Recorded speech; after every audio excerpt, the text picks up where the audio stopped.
Селям алейкум всем, млители Серджелер. Я снова рада нашей встрече на любимой кухне Софрага Буйрнес.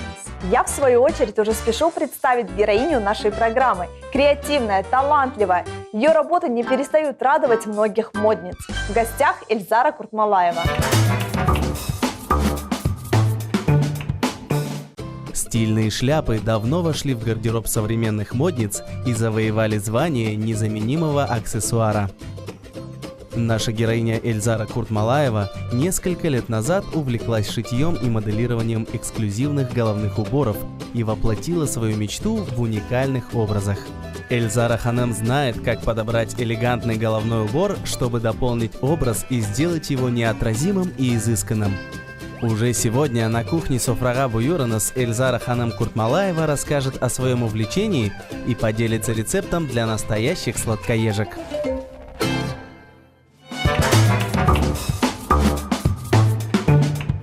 Эльзара Ханам, селям алейкум, рада видеть вас у нас в гостях в таком прекрасном образе.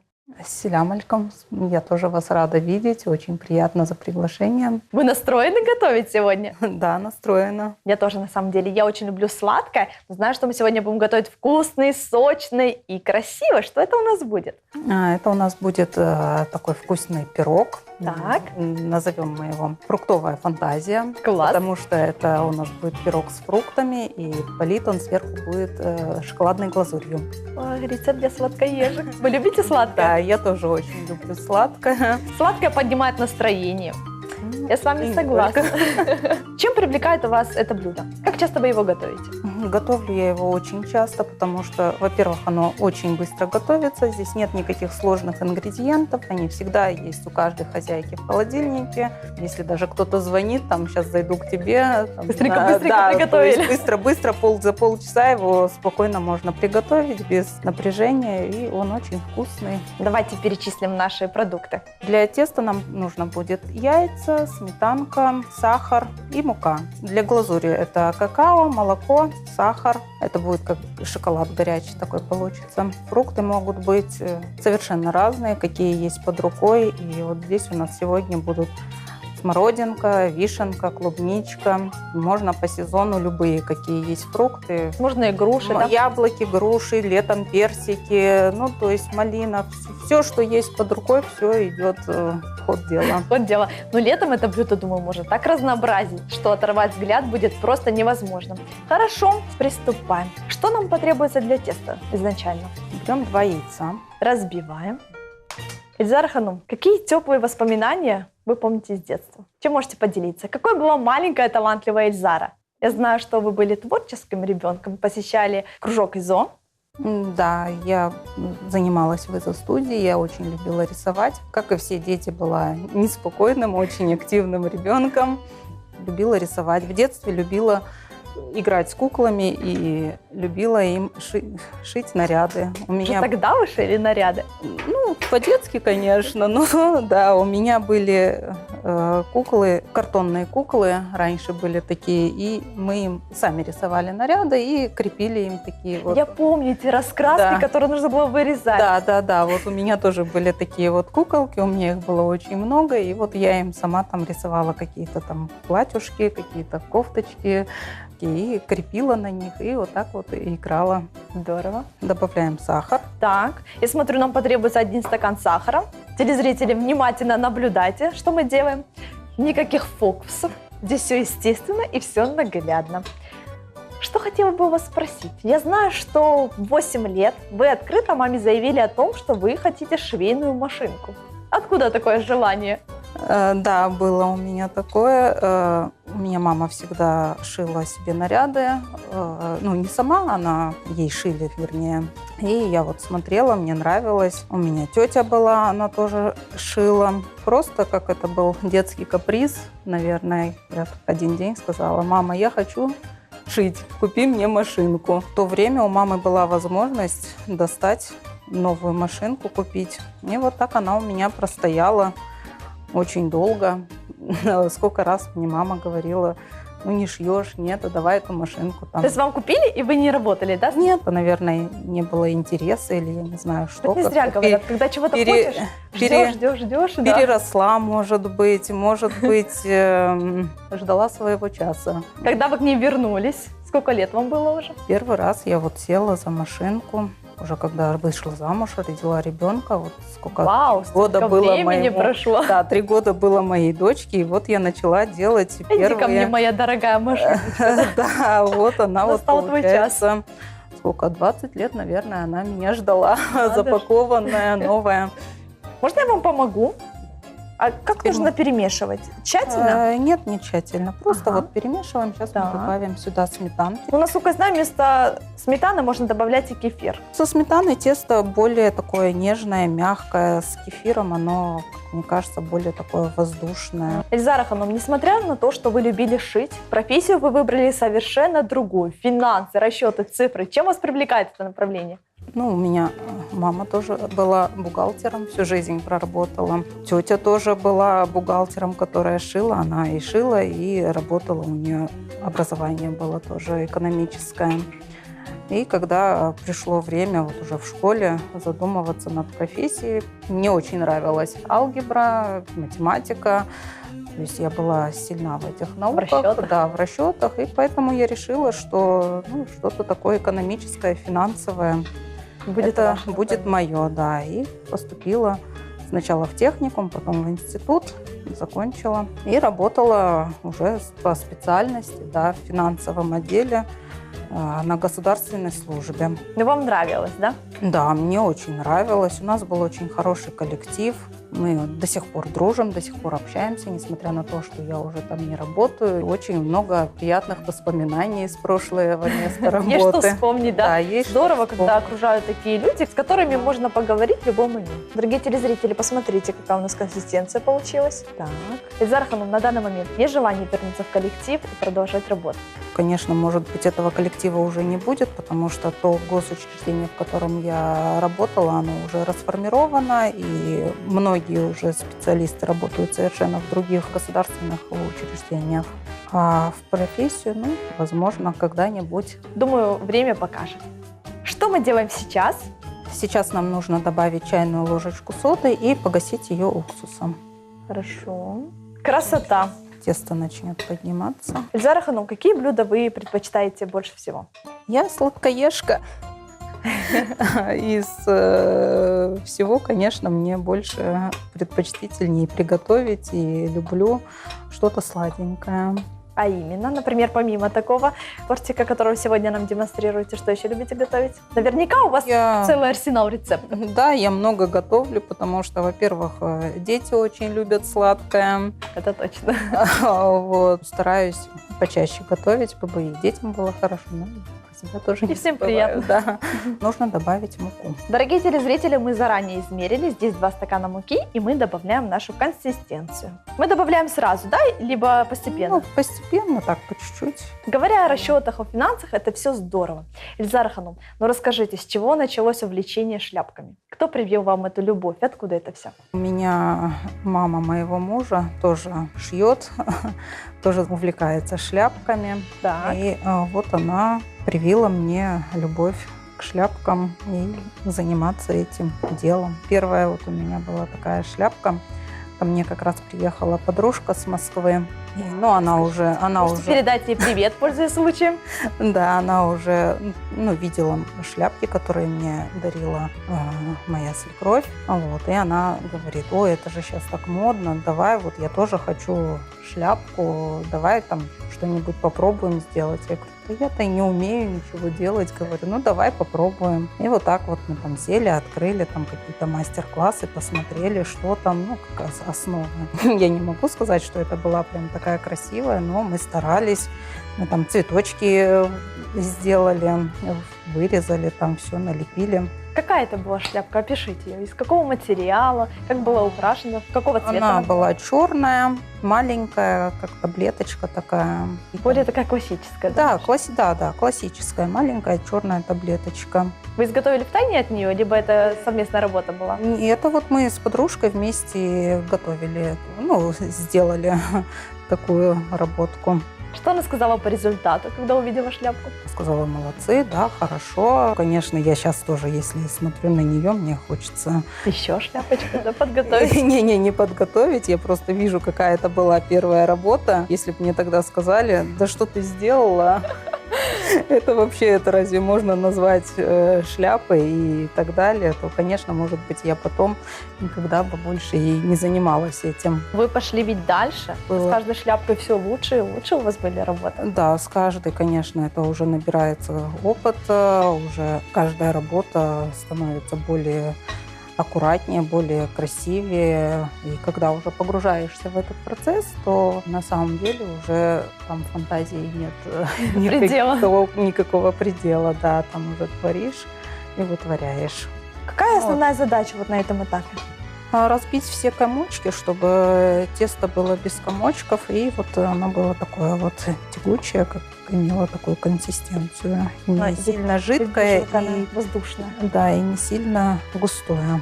Возвращаясь к нашему разговору, как вы поняли, что это именно ваше дело? Дизайн, одежда, шляпы? Одежда мне очень трудно было всегда выбрать что-то в магазинах, потому что я изначально рисовала себе в голове какой-то образ, и когда ходила по магазинам, да, там было предоставлено очень большое количество, много красивых вещей. Глаза разбегаются, да, но это никогда не совпадало с моими ожиданиями, да, с тем, желаниями, да, то, что я себе нафантазировала, вообразила. И я вот всегда очень долго искала себе какие-то наряды, как и все девушки, женщины, да, все же хотят быть индивидуальной, чтобы не пересекаться нигде, где-то там. Как у нас бывает? Купили платье, пошли насывать, вот такое же платье. Да, вот у меня был такой случай, и после этого у меня сразу в голове,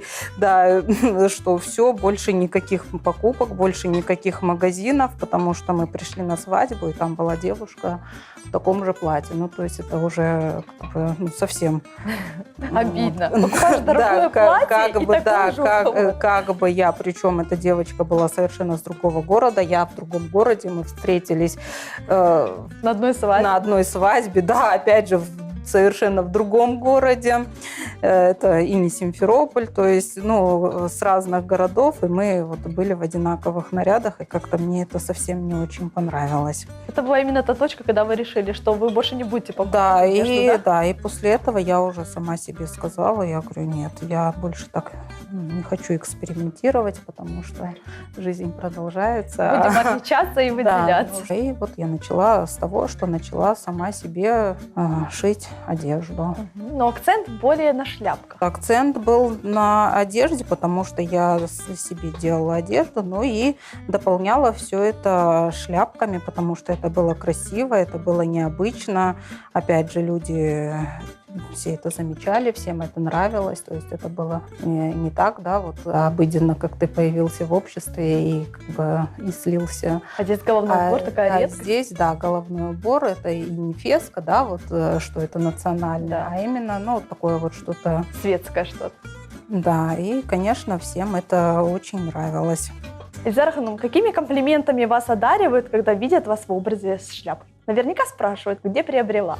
Да, спрашивают. Многие как-то воспринимают это немножко дико, потому что не готовы видеть еще такое, тем более и самому примерить. Да? Вот очень нравится, они говорят, да, очень красиво, примеряют, но я не готов в таком выйти в общество, потому что есть люди такие, которые вот очень все нравится, но как-то боятся. Боятся, да, мнения, боятся того, что там о них подумают. Но я считаю, что если это красиво, то не нужно ничего не бояться, не смущаться. Одел и пошел. Такие шляпки, они очень актуальны, очень стильно, это очень красиво. Очень много проводится в мире мероприятий, которые там, где обязательные условия. Дресс-код, да? Да, такие шляпки. У нас в Крыму это еще... Не так развито. Да, не так развито.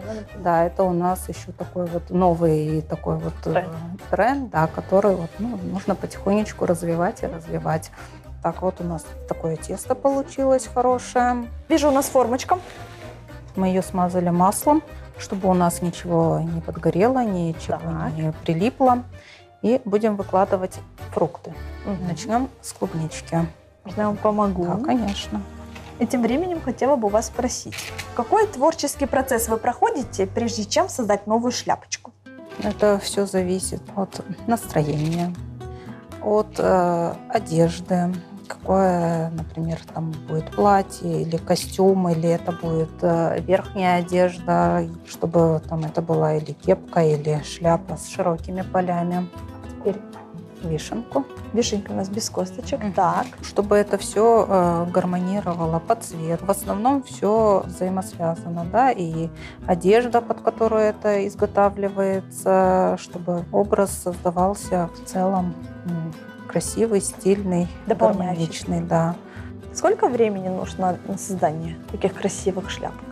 Есть такие, которые делаются быстро-быстро, там, срочно. Меня заказывали, там, нужно было срочно сделать, и пришлось ночь поработать и отправить Вы не ее. спали?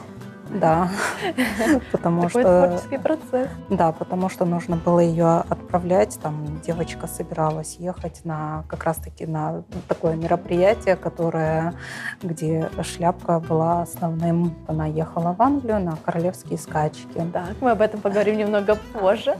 Раскроем секретики. Теперь смородинку. Смородинка. Как красиво. Вот если сверху заглянуть, это просто невероятно. Мне все очень нравится. Действительно, ягодная фантазия. Эльзара Ханум, думаю, что для начала вы рисуете эскиз, верно? Да, я его прорабатываю в голове. Рисую тоже, но вот у меня все-таки образ вырисовывается в голове сначала. Я вот его до мельчайших подробностей продумываю, прорисовываю, как вот он у меня там складывается, вся эта картинка. На какие детали вы больше обращаете внимание? Первое – это, конечно, качество работы, чтобы было качество очень хорошее, чтобы все было красиво. Бантики и цветочки, в зависимости от образа, какой образ это может быть, и вуалька там быть. У вас есть любимая шляпочка? Да, Какого цвета? она белого цвета с широкими полями. Такая она летняя, я ее ношу. Пляжная, да, наверное? Ну, она не сколько пляжная, ну и на пляж тоже, да. Вот она, можно сказать, одна из моих первых и одна из самых любимых. Здорово. Мы, в принципе, все выложили. У нас такая красота получилась.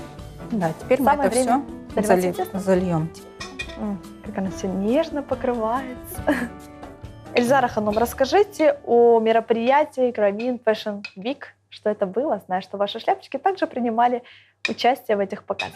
Да, это была представлена моя коллекция детских шляпок и взрослых на Крымской неделе моды. И, можно сказать, это было моим стартом, потому что после этого начались и заказы. То есть люди услышали у вас? Да, услышали, Познакомились ближе? увидели, да. Я знаю, что вы были награждены дипломом. Поздравляю. Да, была я в прошлом году награждена Всероссийской премией «Лидер года» в номинации «Тренд года», так как шляпки сейчас действительно являются очень модным аксессуаром. Шляпки, кепки, ни один показ не проходит без них.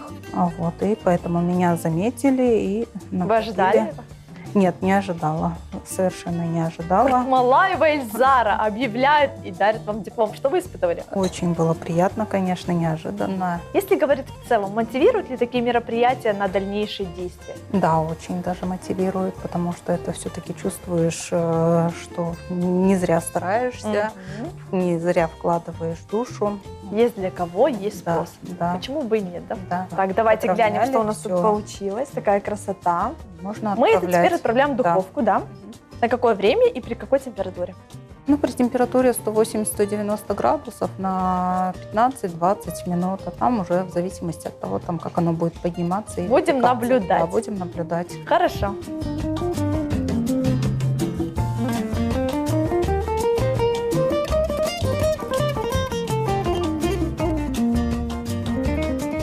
Эльзара Ханум, пока наш пирог готовится, что мы делаем сейчас? Нам нужно приготовить шоколадную глазурь для того, чтобы, когда он испечется, залить глазурью. Красота. Пирог. Предлагаю вам перейти к плите. Эльзара Ханум, собственно, мы здесь. Будем делать глазурь. Да. Какой способ приготовления глазури? Мы сейчас смешаем все ингредиенты в равных количествах. Так. Какао, сахар и молоко. Угу. Приступаем. Сколько сахара нам требуется? Возьмем 6 ложечек сахара. Хорошо. Эльзара Ханум, я знаю, что одна из ваших коллекций была представлена в Лондоне на королевских скачках. Эта новость просто меня удивила. Как они на вас вышли? Расскажите. Одна шляпка, ее у меня заказали. Угу. Причем заказывала девочка из Киева.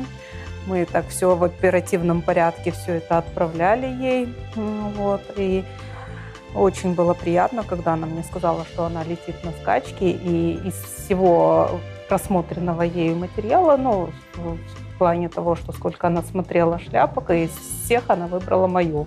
То есть для меня это было очень приятно, потому что на такое мероприятие. Масштабное такое мероприятие. Ну да, это одно из самых таких вот светских, королевские скачки. Там принимает участие сама королева, бывает на этих мероприятиях. Здорово. В каком году это было? Это было два года назад, да. Совсем недавно, да? Да, позапрошлом году, летом, в июне месяце. Добавляем теперь 6 ложечек какао. Так. Добавили мы какао. Так, что у нас после какао? Добавляем молока 6 ложек. Все по 6 ложек. Ну да, все в равных пропорциях. Эльзара Ханум, хотелось бы отметить, что вы не только успешный дизайнер, но и мама 2 замечательных деток. У вас мальчик и девочка, да? Да, девочке 8 лет и мальчику 3,5 годика. Как зовут? Девочка Хатиджека, мальчик Рамазан. Очень приятно. У меня сестренка тоже, кстати, Хатидже. Да. Здорово. Как вы предпочитаете проводить время с семьей? Мы отдыхаем, гуляем, ходим, занимаемся. Очень много времени уходит с дочерью, потому что с ней нужно заниматься. Уроки, да. Школа. Да, школа, внеклассные занятия. Там она у меня тоже ходит на рисование, рисует. У нее тоже очень насыщенная программа. Внешкольная. Нет, ну просто она тоже очень активный, такой любознательный ребенок, который все хочет познать, все хочет, и поэтому... Все попробовать. Да, поэтому стараемся максимально, что в наших силах, вложить, чтобы... В свою очередь поддерживаете, да? Да, поддержать, потому что это, ну, в будущем все равно это будет плюсом для них самих. Да, с вами полностью согласна. Эльзара Ханум, а есть ли у вас девиз в жизни? Либо любимая цитата, так скажем? Ну, я считаю так, что если сильно захотеть, можно в космос полететь. Да. Было бы желание, можно горы свернуть. Все зависит от наших целей. Да. Добавляем масло сливочное. То есть мы заранее все это смешиваем. Да, и Затейненькие, а потом уже подогреваем, да? ну, чтобы не пригорело. Эльзара Ханум, если бы у вас была возможность поговорить с легендарной личностью, кто бы это был? Мне очень нравятся работы Филиппа Трейси. Это всемирно известный модельер, шляпник. Конечно, не отказалась бы от такой возможности встретиться, пообщаться и обучиться у него. Так. Что вам в нем нравится, в его деятельности? У него очень экстравагантные такие шляпы. У него такой очень интересный стиль. Очень легендарный такой вот дизайнер. Все звезды, все знаменитости, все носят его шляпки во всем мире. Где он проживает? В Лондоне у него свой магазин. Мечты сбываются. Мечты, да, мечты сбываются. Поэтому нужно мечтать. Так вот мы помешиваем, и у нас вот получается такой вот шоколадик. Такое впечатление, что мы растопили шоколад. Да. Ну а какие нюансы бывают здесь? Главное, чтобы оно не остыло, да? Не остыло, да. И вот сейчас мы достанем наш пирог и сразу В горячем виде мы его зальем. У каждого дизайнера свой индивидуальный стиль. Как вы могли бы охарактеризовать свой стиль? Мне очень нравится классический стиль, строгий, классический. Я очень люблю костюмы, каблуки. Я предпочитаю классический стиль, потому что он никогда не выходит из моды и актуален во все времена. Ильвиночка, ну я думаю, у нас уже глазурь наша глянем. готова. Вот, нам надо сейчас посмотреть, что у нас там, наверное, и пирог уже подошел. Однозначно. Мы Я уже щас- чувствую аромат. Да, мы его сейчас зальем вот этой глазурью. И так это я И уже наше блюдо будет готово. готово, да. Здорово. Мне уже не Посмотрим, терпится посмотреть, что у как нас это происходит. получилось. Дорогие телезрители, вот результат наших стараний. Замечательный пирог, украшен различными ягодами. Мы, естественно, его перевернули. Эльзара Ханум, что мы делаем дальше с нашей красотой? Теперь мы это все заливаем нашим шоколадом. Так. Какая красота! Вы только посмотрите, как шоколад покрывает пирог. С какими ягодами вы обычно готовите этот пирог? Я люблю вишню. И кислинка присутствует в нем. Но сегодня в нашем блюде Сегодня все у на нас любителя. он. Мы его распределяем, чтобы он у нас везде равномерно растекся. Ну и вот такая красота у нас получилась. Если гости на пороге, буквально за полчасика можно приготовить Да, такое замечательное блюдо. да, вкусно и натурально. Это точно. Эльзара Ханум, чох сагулны, что пришли к нам гости, поделились замечательным таким рецептом. Чох саолан за приглашение. Надеюсь, понравится. Очень было приятно с вами пообщаться, провести время, вместе поготовить. Ну и желаю вам успехов. Взаимно. Я рада знакомству с вами. И я тоже очень рада, мне очень приятно. А теперь самое любимое, ваши наилучшие пожелания дорогим телезрителям. Ну, в первую очередь хочется пожелать всем здоровья. Без здоровья ничего не добьешься, ничего не получится. Хорошего настроения, мира всем, женщинам любить себя, быть всегда красивыми, ну и всего-всего самого хорошего. Какие замечательные слова. Женщинам любить себя и всегда быть красивыми. Ведь мы украшаем этот мир. Сагулнас. Чох саолан. Дорогие телезрители, желаю вам удачного дня. Верьте в себя и идите навстречу к новым победам. Это была программа «Софрага Буйрнус», Аштат Валусын Коршкенджи.